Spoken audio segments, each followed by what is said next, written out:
Eka Risma.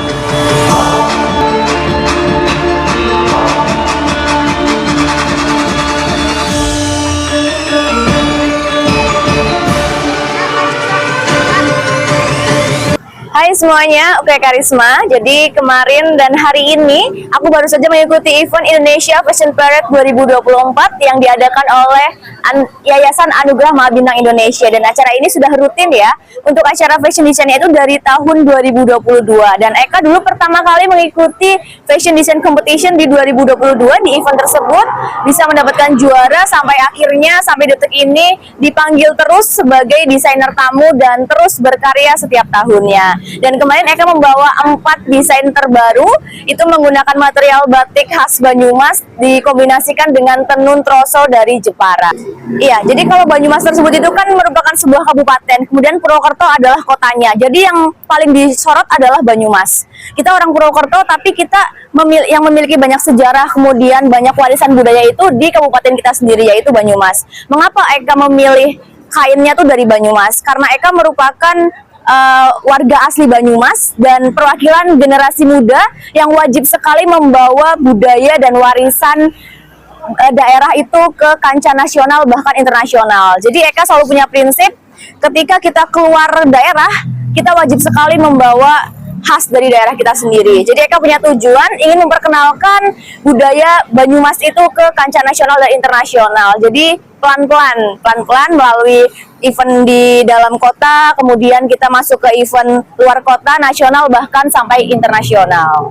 Jadi biasanya kalau batik khas Banyumas itu kan ada banyak sekali macamnya. Cuman kemarin Eka membawa motif puger. Motif puger ayam itu memang termasuk batik kuno dari Banyumas. Kebanyakan persepsi orang itu ketika batik itu akan seperti baju formal dan mungkin kurang cocok dikombinasikan ke dalam fashion casual, padahal sangat bisa sekali ya. Jadi kemarin Eka mengangkat tema modernity of puger. Jadi kemodernan dari motif batik kuno itu didesain kembali ke desain yang lebih modern, dan Eka juga banyak referensi dari luar negeri.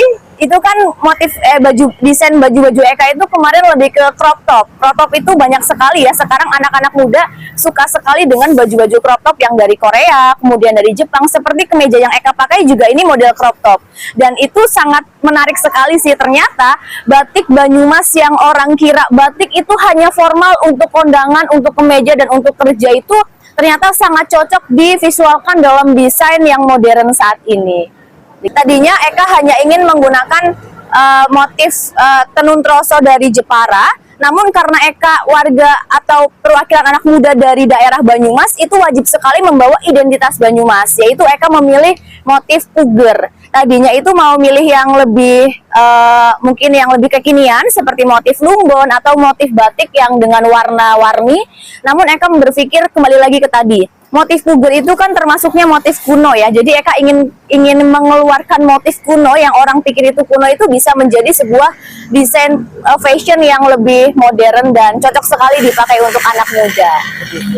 Eka dulu awalnya itu berkecimpung di dunia modeling. Jadi awalnya sebagai model dari kelas 5 SD, kemudian di tahun 2022 Eka beralih profesi menjadi desainer. Desainer itu pertama kali ikut lomba di event IFP tersebut 2022, kemudian mendapatkan juara. Setelah itu Eka juga mengikuti beberapa lomba di Banyumas, di lokal. Jadi ketika kita mencari nama di luar kota, kita juga harus mencari nama di daerah dulu. Karena kebanyakan ketika kita mempunyai gelar baru sebagai desainer, apa prestasinya? Kemudian sertifikat apa yang dimiliki. Jadi memang Eka masih mencari jam terbang sebagai desainer, fashion designer.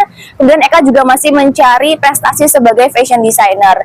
Dan sudah cukup lumayan ya, bisa ditarget itu dari 2022 setiap tahunnya show bisa 2 kali show. Kadang sekali show itu membawa 10-12 baju. Cuman untuk yang event kemarin banget ini Eka hanya membawa 4 baju.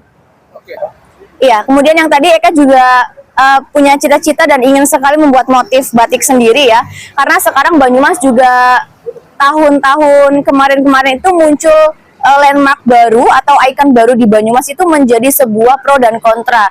Kalau Banyumas itu kan terkenal dengan bawor senjatanya itu pudi. Tapi di ikon baru Banyumas itu ada senjatanya Raden Werkudara yang ada di pewayangan.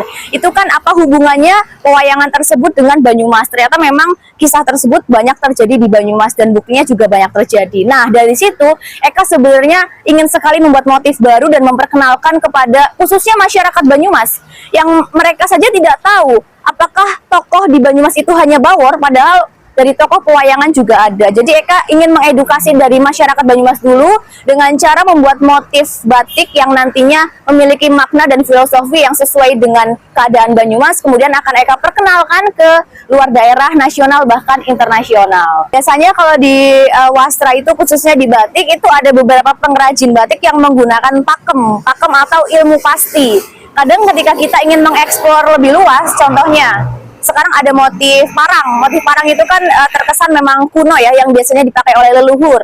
Biasanya mungkin Gen Z seperti Eka ini pengen memunculkan kembali motif parang dengan warna yang lebih cerah seperti warna ungu, kuning, hijau. Namun ada beberapa mungkin pendapat pengrajin yang sudah profesional dan bahkan senior itu bukan mempermasalahkan, jadi mempertimbangkan hal itu.